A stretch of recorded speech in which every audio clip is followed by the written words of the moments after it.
So it is all over for Graham Potter at Chelsea. It was a short-lived time that he spent there, just 6 months as the manager of the team.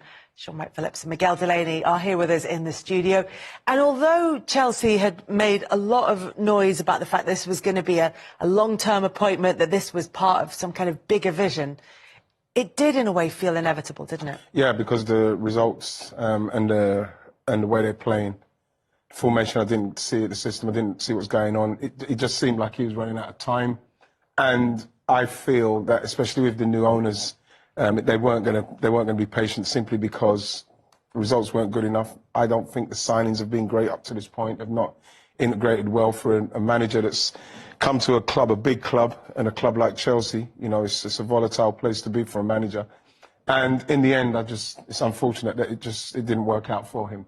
Yeah, the signings have been strange in the sense that they've brought in some really good players, some excellent players. They've brought in a World Cup winner, but they haven't necessarily fitted a pattern. From the signings I saw, I always questioned, especially the amount that came in at the time they came in. Were they put as signings, or was the owners trying to change Abramovich era to a Todd Bowley time? And that's what I thought the plan was going ahead. I can understand why they got sacked, because like Dad and you both said, the results ain't stacking up for the amount of money they've spent and the type of players they have. But when you come out publicly and say you're backing him, and then you sack him, what, a month and a half, 2 months later, it makes you think. And I was questioning, I wonder if they did that because Nagelsmann is basically the only top manager free, and they know Spurs are after him. So did they just press the button? So they wasn't. I think they would have pressed it anyway. Sure, I think they pressed, so? Yeah, simply because of the results mix. When you look at what Chelsea are doing and the way he's come in, Todd Bowley, and what they're trying to do, and you're hearing about all the people in the business end of Chelsea upstairs who've been moved on, who could kind of get them through this kind of this time with a new manager. But they've got rid of all of those people. I couldn't see how this was going to work out. So they've spent £500 million, £500 million, and they still, for me, need a goalkeeper, for me totally honest. They still need a number 6, and they need a focal point centre forward, and they're nowhere near that. In fact, since Abramovich era, they actually feel like they spent that kind of money, and they're actually still nowhere. They're still nowhere. Well, Sean kind of touched upon it there. As in, what they're trying to do is basically all that expenditure and the amount of players they've brought in. It would make sense if it was over the say the time period 3 years, gradually bring in 2-3 players at a time to completely change the squad. But it feels like they're trying to completely change the profile of the team now while still having all the old squad there. Yeah. So then suddenly he has to deal with the squad that Tuchel had and a completely new one.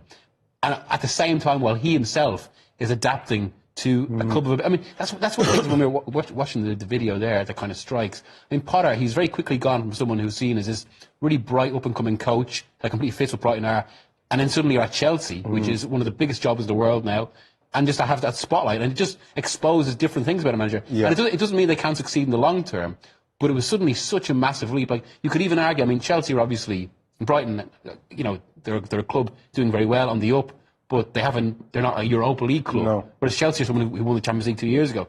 It almost felt like he could have done with a job in between, because, I mean, something that came across, I mean, one of the explanations that Chelsea have given for a sacking, it's not just about results, it's also about the lack of progress with how the team is playing.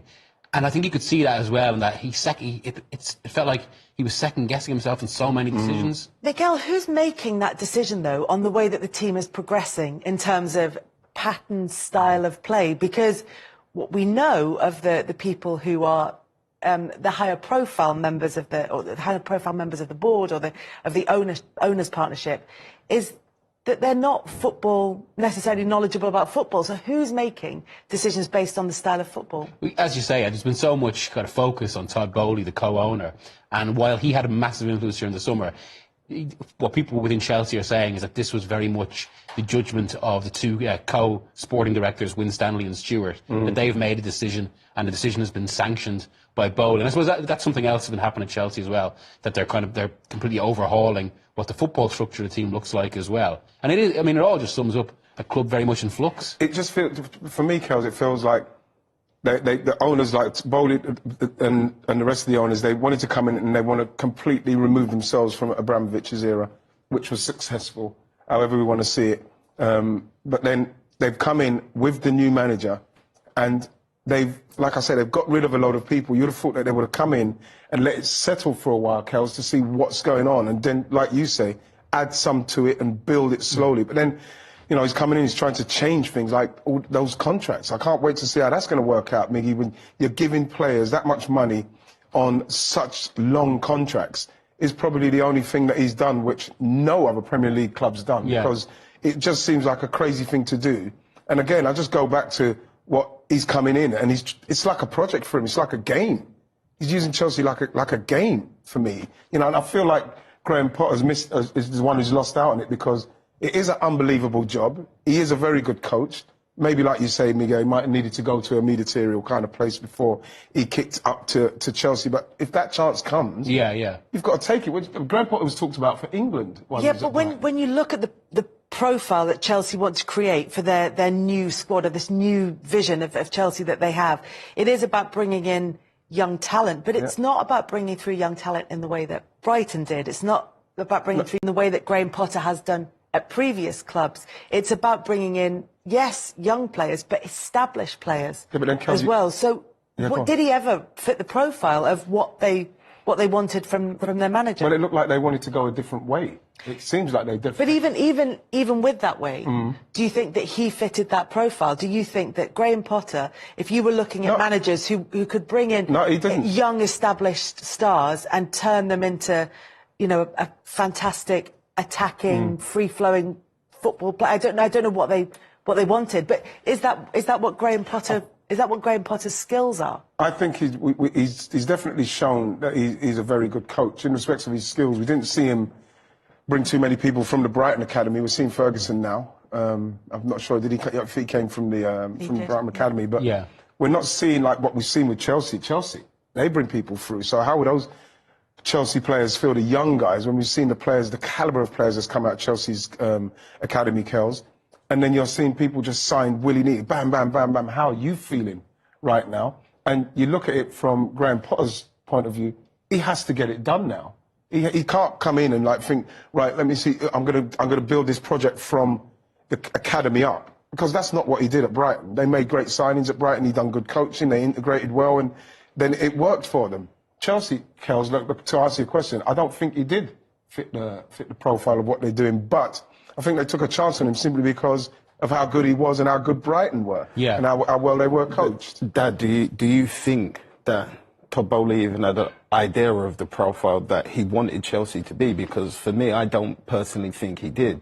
I think if you look at it from a different angle or perspective, if you're going to have an idea of how you want to structure a club, regardless of how many players you sign or how many players you don't sign, it's going to take longer than 6 months. Yeah, absolutely. And no matter what way you look at it, I know the results ain't good enough, and I understand why they've sacked him.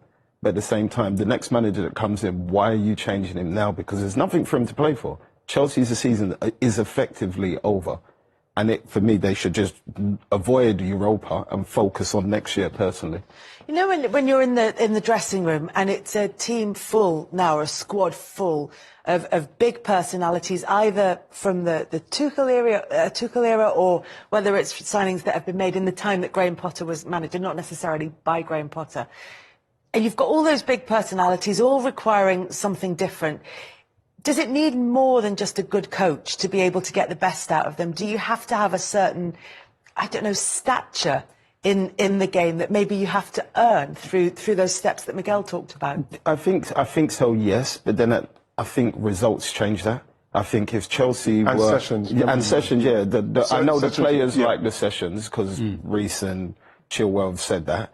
But I mean, in general, I think if Chelsea are doing better, even if they're like 6th or around that area, I think everything that we're talking about, obviously you'll still be in the job, but I mean, in respects of moving forward, we wouldn't be having this conversation. So I think if you look at the chances they create, think how many times we've done this show and all we talk about is Chelsea cannot score goals. So they do make the chances. That can't, for me, that's not a manager problem.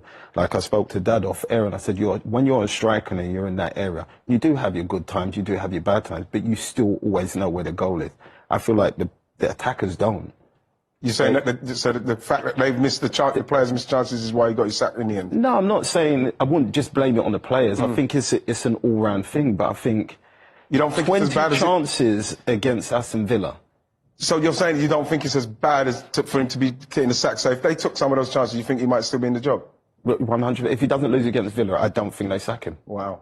So we're looking there at the decision to appoint him in the first place, whether or not that was the right one, a clear idea of what was kind of required of him at the club, then a load of players who were brought in seemingly without any pattern other than they were young and good. Someone else wanted them. Rather than a sort of stylistic pattern.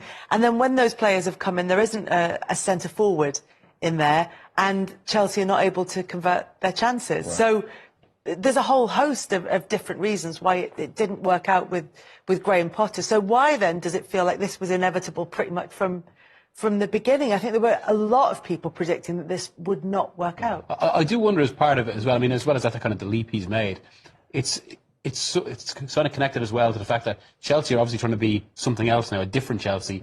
But they're only part of it. I mean, there's still a long way to go, and there's still so much of the old Chelsea there, which brings those expectations and also brings some room. Yeah. And it does feel like, from everything we hear from the press and from what we have to report on, that, as you say, well, everything we hear was that they really enjoyed Potter's sessions on a technical level, but that he never quite had that connection with the dressing room, that there was always, I mean, some of the players, particularly those who haven't been in the Premier League that long or just come from abroad, they didn't have the full idea of his career as others. Yeah. And I suppose that does matter at that sort of club, that kind of, as you say, the stature almost. It's funny because when you look at it, Miguel, with Tuchel, I cannot understand for somebody to come into a club like Chelsea, the success. We're not talking about a club that needs to come in and somebody needs to overhaul it for it to get success. We're talking about a club that only a few years ago won the Champions League. You know, for him to come in and move on a manager like Tuchel, you know, now they're hearing about he didn't want to be involved with the WhatsApp groups, or he didn't want to. He didn't want that link. What I think the owners wanted with the manager, and they've got rid of a manager purely on that situation instead of looking at what Tuchel is capable of and keeping him for at least for another year, just to get them to a place. But like, it seems to me that Todd Bowley's is so intent on trying to prove that he wants to come here and he can change something for something to be successful. And I just think that he's just taking too many big steps. Is there almost a little bit of a contradiction there? Because obviously when they changed Tuchel for Potter, Chelsea were very keen to put out their explanation. One of them was, as you say, Tuchel didn't really kind of buy into it. He just wanted to manage a team, win trophies. Whereas Potter was more, one of the reasons they picked him was because he bought into the holistic idea of the club, you know, willing to kind of encourage, nurture players through, and also be kind of not accepting what the owners wanted, but like seeing it as a kind of a communal process or collegiate process. Whereas I suppose one argument is that any manager who's open to that maybe doesn't have the kind of the bite or the hard edge to be at a top club. I mean, it's a question you can't quite get away from. It sounds a bit like bringing in a striker and you're like, well, we've got a guy who just will turn up and he will score goals regularly, as opposed to somebody who will come in and track back and work for the team. And that it feels a little bit like that sort of choice. The thing is, as well, Kels, if you're looking at somebody as a manager who's coming in and he's buying into the holistic view of things, when you consider what Chelsea do, they win trophies, they win leagues. You know, that manager is already saying, you know, I want time, I need time. You know what I mean? You've got to go into that Chelsea job like when Tuchel came in. You know, he came in, you know, unfortunately for Frank, it didn't work out for him. He came in, and within weeks, within the first week, I think we saw a difference. And then they went on and won the Champions League. That's the manager, that's the profile of manager that Chelsea should be going for. But also, if Chelsea are a successful club, why buy them and then try to change them into something else? Why buy something successful and then try to change it? What's the point? That's the big question. There's a different culture with the owners, isn't it? Yeah, American. Maybe he wants to change it because he was talking about. I heard him. I read a piece about him talking about wanting to maybe show the rest of the Premier League teams about how the longevity of these contracts, how it works out in the end. Whereas when you look at the years that's gone by with players, signing players to long contracts, I can't see how that's ever worked out well for anyone unless you are Yeah. If you're Harry Kane, perfect, brilliant. They and he's doing that to Harry Kane from what, 22? You're praying that he does what he does. Yeah, yeah. But like, it's a massive chance. You know, they've bought players now and they put them on these contracts. And if we don't start seeing something in the next now we should be seeing stuff now. Then they're only losing money on that asset. It doesn't make sense. Well, they'd argue the contracts are incentivised. They say that the basic wage isn't as high as maybe previous Chelsea contracts. But even then, as you say, even if that's the case, you could still, if a player doesn't work out, you're still left with someone who's there on a long contract. Yes, and it just. Yeah, but Miggy, if we're talking about if you're going to incentivise it, then what happens is that when we'll speak about Mudryk coming in, and he went from, I don't know, like let's say from 10,000 to 80, 90,000, you know, and then they incentivise that more, so it may go up to 150. It's still nearly 100 basic for somebody who, you know, shouldn't be incentivised. You should be just give him a 3-4 year contract, bam, and get him in the team. At the moment, you're looking at him. Is he bothered at the moment? It doesn't even seem to me like you'd be bothered about what's going on because, well, I've got a long contract. This manager will go. I'll see what the next one does. If he comes in and it works out for me, oh, brilliant, I'll kick on. But it's kind of put something into the players' minds that they're relaxed. Yeah, they've got time. They've got time. You know, normally you've got 4 years, you've got 8 years. Yeah, I'm going to 4 years. I wouldn't like to have a contract. I wouldn't like to have a contract like that. Yeah. I wouldn't like to have. Would it not work for you? It wouldn't work for me because I take the first 4 years off. Buy a load of stuff. Related to that, I mean, if you were to pick the best 11 at Chelsea now, what would it be? I know. Well, this is the thing, what happens? They've got a big game coming up against Liverpool on Tuesday night. What on earth happens in terms of team selection? Because, like you said, Graham Potter didn't seem to. He may have had an idea of what his best 11 was, but he certainly didn't pick a regular starting 11 at Chelsea. So, what on earth does someone else come? You know what as well, Sean? Sean, you know what I was thinking, Sean, is that what we'll see now from the guy who's coming is Bruno, right? Bruno's also, yeah. What we'll see is if he changes it totally to something else, and then we see them doing stuff, and then obviously that's what they wanted, the players, and then the manager wasn't doing that, he was sticking to what he's doing. But if we see the same from Bruno, then you could see that somewhere along, they just haven't got a clue how they want to play these players. But if you look at that squad, which I think is the point that you're asking, what do you do with them? How do you set them up best? I actually do wonder whether Potter, as brilliant as he is as a coach, is that one area where strength became a weakness? Because he's clearly someone who looks at a game and looks at kind of all sorts of potential tactical solutions, and then suddenly he sees too many. So then from game to game, he's got so much going on. Even training, imagine how training must be for him, because he can't send people like, obviously not just Raheem, but the players that were on them sort of contracts, you can't send them to the 23s. So how do you do like 11v11s or 7-a-sides? Well, that would be like you have everybody in. These substitutes, that's what I mean. But those things, like Sean's absolutely right, those things, it brings dissension in there. It's like, what's going on? People will be walking around and saying, what is going on here? What is going on? Chelsea, for everything what they've got, we know that they need a focal point. We still don't know what Chelsea's best team is. Yeah. You know, I know it's only been 6 months for him, and like I said, I do feel for him because his trajectory was moving at a nice pace for himself at Brighton. Yeah. And you know, you can't blame him for taking a job like that. But unfortunately, he's come at the same time as new owners have come with ideas that I still can't understand what they're aiming for. They say they're going for the long-term project, and they've sacked their manager after 6 months. So. It's going to be interesting to see what they do against Liverpool tomorrow. Jurgen Klopp has been talking about it because it wasn't just Graham Potter who was sacked, but also Brendan Rodgers. This is what Klopp said. What can I say about that? I think the elephant in the room is probably, from your point of view, why I am still sitting in this crazy world. Last man standing. Third longest in the Football League, but apparently not. Oh, great. So, yeah, I think both clubs are not in the spots where they expect to be. I cannot really say a lot more about it. Yes, would I say I know them well? I respect them a lot. To be honest, I like both. When I met them, they're really, really good people and fantastic managers, both of them. But still, things can go the wrong way. And then when the decision makers in the club think they have to change, then they change. I think, well, we all accept that part of the business.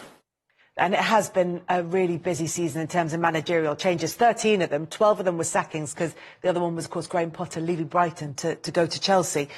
Do you think that Potter has damaged his reputation?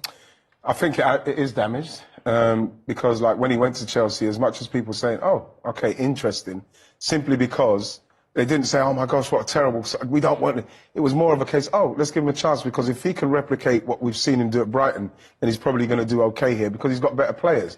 But I think why it will damage him a little bit, simply, Kels, is because of the way it's all been dealt with. And sometimes you see in the interviews, some things what he's saying didn't make sense, and it was almost like looking for excuses. And I don't think he maybe managed that side of it very well. So you look at it and you think, what you don't want for them to say about Graham Potter is, oh, when he went into a different calibre of dressing room, he couldn't handle it. You know what I mean? So to a certain extent, people will be saying that kind of thing about him, which is a shame. Because I really wanted it to work out for him, because you don't see many English managers getting the opportunity to get a job of that stature very often. So you don't want them to get it and then fail like we've seen the last two English managers at Chelsea do. If you were to advise him, would you say take time, reset, or get back into the game as soon as possible? I think get back into the game as soon as possible. Yeah, but Sean, if he gets back in the game as soon as possible, I know that, and it doesn't go well, then it's going to take a double knock. I know, but then it could be the same, innit? If he doesn't get back into the job, you've got fantastic managers coming through like Michael Carrick, Vinny. They're going to take those places that may be available for him because they haven't had what's happened to him right now. So nobody knows. Yeah, but they're going through their Graham Potter beautiful stage at the moment. Yeah, but they might make that gap that Graham Potter didn't. So if he leaves it too long, sometimes people just forget you're out there. I think that he would still get. I think he would get another. Think so, I think he'll get another job. I hear what you're saying, because depending on Graham Potter and the calibre of dressing room he goes into, I think is vitally important for him now. So it's totally up to him. But probably, if I'm him, the time he had at Brighton, then this time, I think he needs a bit of time. I would take time just to kind of like evaluate everything what's just happened to me in the last 2 years when everything was going on there in the Chelsea, what I did wrong, what I maybe could have done right, and then just kind of ease yourself back in. Ease yourself back. Because if he comes back in right now, Sean, and then his team starts losing the first few games, he's going to get the spillover from, because Chelsea, he should have gave himself time. But I would have taken Say he goes to Leicester, and through no fault of his own, because there's not that much of the season left, and it might take him a little while to implement his ideas. If they go down, I mean, suddenly look at the trajectory of that season, and you've started at beating Man United with Brighton, gone to Chelsea, all up, and then suddenly what happens to Chelsea, and then potentially relegation. It's one of those. I think most managers don't take enough rest time, just because, like, for that reason, recuperate. Because other people are ready to go, and they might get those chances. But I think the manager game's a long one, and we've seen that they could jump on the different places on this merry-go-round. So if you take time, at some stage, someone will say, I'm going to go and take another chance on Graham Potter. So after those last two games that you saw there, today, Brendan Rodgers left Leicester sort of around lunchtime. It's just after lunchtime. And then earlier this evening, Graham Potter lost his job at Chelsea, which means, Alan, just as an overview, in the Premier League this season, there have been 13 managerial departures, which is crazy, isn't it? Yeah, I mean, well, football is crazy. It's more crazy now than it ever has been because of the demand for success, and clubs cannot afford to be in a relegation battle. And as soon as they are, they press the panic button. Sometimes it works, sometimes it doesn't, but there's no surprise. I mean, when you go into that particular job nowadays, you know the laws that come with it, or the rules that come with it. You either win or you're out of a job, unfortunately. There's no time. It's been very inconsistent for Graham Potter at Chelsea. And in fact, his points per game in the Premier League is the worst of any Chelsea manager in the Premier League. But is it any surprise that it has been that patchy, given the influx of players? I think most people thought it would have been better than it's been, even with the influx of players, because the quality they have to choose from. You know, the problem he's had is making a lot of changes in terms of tactics and personnel. That hasn't helped him at all. Ultimately, I don't see where you can go. It's very difficult to come back from a stadium that's toxic and booing your team off at half-time and full-time. Al and I were talking about, do we remember a manager that's come back from that? And the Chelsea owners probably sat there and thought, you know what, let's do it now, because they've got no chance of finishing in the top but four. when anyway. I mean, I just said that football's crazy. Who on earth goes to a football club and pays over £20 million for their services, him and his staff, puts them on a 5 or 6 year contract on £10 million a year, gives them all these ridiculous amounts of players with a stupid amount of money that's been spent, and 7 months later sack him? It could only happen in football. Well, a new owner. That's Well, that's a billionaire owner. That's who does that. I mean, look, we've got all the players that Chelsea have signed under their new regime. We can't fit them all on one page. I'm surprised we can fit them on 2 pages, to be honest with you. But bearing in mind, Graham Potter is known as a man, as a coach, right? As a coach, and meticulous in his planning, and also very big on the emotional intelligence of players and getting to know his players. Now, you put that massive group of players, one, it's going to take time to get to know them all. 2, how do you plan training sessions when you've got 30, 40 players? And 3, by the way, where's your centre forward? You're spending all that money and you need a centre forward.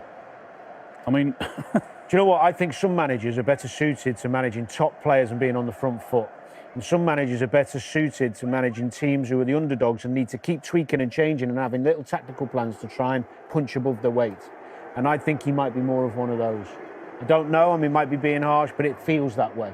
Some managers are just made for dealing with bigger players and bigger egos and having a very forward-thinking plan. I've not seen that with You Chelsea. talk about bringing all your staff in and you talk about bringing recruitment guys in and all of that. And I mean, you can't tell me the recruitment guys have looked at that and thought, yeah, this is the way we're going to go. This is how we're going to plan. I mean, anyone with a football brain will tell you that doing that and signing that amount of players is not going to work. Graham Potter's going to get another opportunity. Don't get me wrong. Well, people value he's done brilliantly to get where he is. Just touching on Brendan Rodgers, I think as well, very different situation. I think when the dust settles with that one, Brendan's going to look back and be very proud at the job he's done at Leicester. And I also think Leicester supporters, although angry now and frustrated at where they're at, it's not all been Brendan's fault. Let's get that right. I think a lot of them will look back on his time as successful and a good period for Leicester. And we have to start with the huge breaking news on Sunday night that Chelsea have parted ways with their head coach, Graham Potter. The club have released this statement. Chelsea FC has announced that Graham Potter has departed the club. Graham has agreed to collaborate with the club to facilitate a smooth transition. In his time with the club, Graham has taken us to the quarter-final of the Champions League, where we'll face Real Madrid. Chelsea would like to thank Graham for all his efforts and contribution and wish him well for the future. Bruno Saltor will take charge of the team as interim head coach. Well, there's nothing like a bit of dramatic breaking Sunday night football news, gents, is there? The reality is with Graham Potter, he started really well. His first 9 games in all competitions, won 6, drew 3, but then lost his way a little bit. Over 300 million spent in January. 8 players came in, some went back on loan. So suddenly a big squad to deal with. Did it feel like after losing to your old club Villa yesterday that this might happen this evening? I think we were all thinking, when is it going to happen? When is he going to get the sack if results keep going the way they were? Performances haven't been particularly good. Been dealt a bit of a screw with hand as well going into the club. Wasn't much harmony there.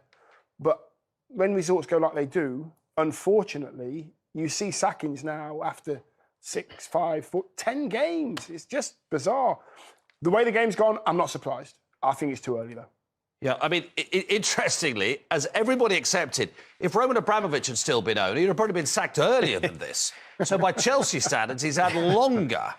But as Dion said, do you think all these players coming in, I mean, it's wonderful to be a kid and think, I've got all the toys I want to play with in the world, but he's got so many players to deal with. Has that made it much harder for him to get and a lot of injuries, to be fair, to get a pattern, to get a rhythm, to get some harmony, to get a way forward that seems to be that they all needed? Yeah, absolutely. I mean, it's one thing to be given a great job with a great squad, but you're now managing 30 different characters that all think they should be in a starting 11. You're now trying to make sure that they're not upsetting training. Those, 19 players that aren't in your first team, that's an incredible amount to try and manage that aren't playing. So you're hoping when you're managing a club that you're all pulling in the same direction, you're all feeling part of the 11, you're all feeling part of the squad. How does he do that? How does he make 30 players feel like they're all part of the squad? It's been far too difficult. Decisions have been made with regards to players coming in out of his hands. You know, when you're a manager at the helm of a club, you want to pick your own players. You want to identify the way you want to play and make every decision yourself. And that doesn't seem to be the case. We did think that Todd Bowley would be different with regards to longevity of managers, even though Graham Potter, form and results-wise, has been far from what Chelsea expect to be acceptable. We wondered whether he'd still be able to see this season out, whether it'd be a transitional season and give him into next season. But the same old Chelsea hammer fell. I mean, ironically, he did very well in the Champions League, and they're still in the Champions League. But in the league, the league form, they've only won a third of their games, despite that good start under him. Yeah, I mean, for Chelsea, as a football club, to be able to, you know, play as bad as they have and only have a win percentage of 31% is absolutely terrible. They've got much better players. They've got a much better squad of players. And you know what it is as well? We won't know what it's like. When you've got 20 players coming in, how difficult is it for those players, Leon? You know what I mean? I mean, they're just not getting it right. They're not functioning right. Well, the main thing has been scoring goals. I mean, it's the same things that haunted Graham Potter at Brighton, haunted him at Chelsea. His team actually dominated that game against Aston Villa yesterday, as they have done in many games. But that communication they're giving up goals at the wrong end of the pitch. They're not scoring goals at the top end for whatever reason, despite the quality of player that they've got available to them. They're making mistakes at both ends of the pitch. You know, the games are won and lost in penalty boxes. Yeah. You need you to be at your best inside both penalty areas. And Chelsea are very good from box to box, just like every Graham Potter team I've ever seen, but they're just not effective enough in both penalty areas. Do you feel that he didn't really know, in that attacking sense, which is the key sense, what his best team was? You know, I believe that's in all positions. I don't just think up front as well. We'll say, Ozzy and I will tell you, you know, till we're blue in the face, it's all about relationships, and two up top, or one up top and one off, and the two in the midfield, and the two centre-halves, and left side centre-half. You've got to have a relationship with that player. He never had a steady side to pick. And what do you do? How do you get, you know, harmony when you're picking a different side every game? Injuries, let's get it right. He's had a bit of a nightmare. He had a terrible hand with injuries. Nightmare with injuries, some of his best players. But if you don't know who you've got ready to pick, what a nightmare. Who are you looking at that Chelsea team, right, and you're needing a goal? Who are you putting your hats on to go out there and actually score you a goal? Raheem Sterling was very prolific at Manchester City, inside the 6-yard box with tap-ins. He never really went out there and got a ball and dropped his shoulder from 25 yards and put many in the top corner. He didn't. And look, Havertz doesn't seem to be that guy. Or Mudrik's come in, he's not ready to be a regular goal scorer. I don't look at that Chelsea team and think there's a goal, someone who's going to get 15 goals a season. Well, despite all the players they bought, they don't have a centre forward. That's the irony. We used to go to Chelsea or play against Chelsea and you were nervous. Drogba, Costa, Frank Lampard from midfield, Ian Rob. There was goals everywhere, and at the moment, Graham Potter's been good players. Yeah, great players, but no finisher. So they've got Liverpool this weekend. They're 12 points from the Champions League places, and they're 12 points from the relegation places. I mean, they're at the bottom half of the table. Surely not. Surely not. Come on. They're right in the middle of the table. That's where they are.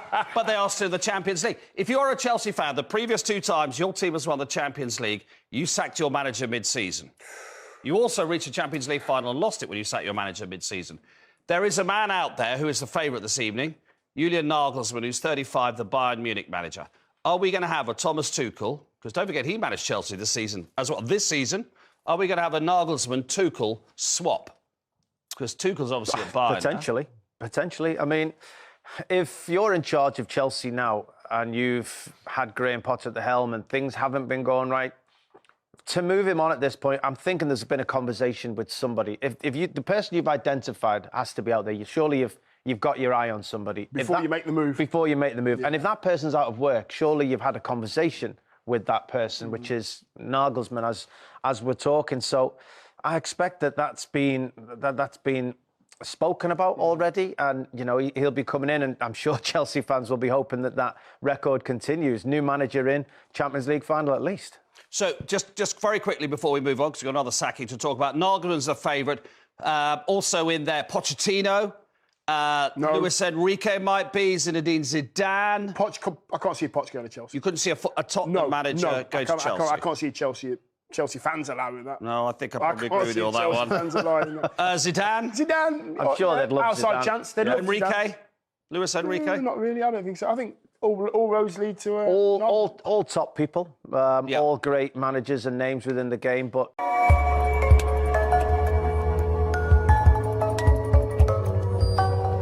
Position MRBEAR. Alors que se passe-t-il?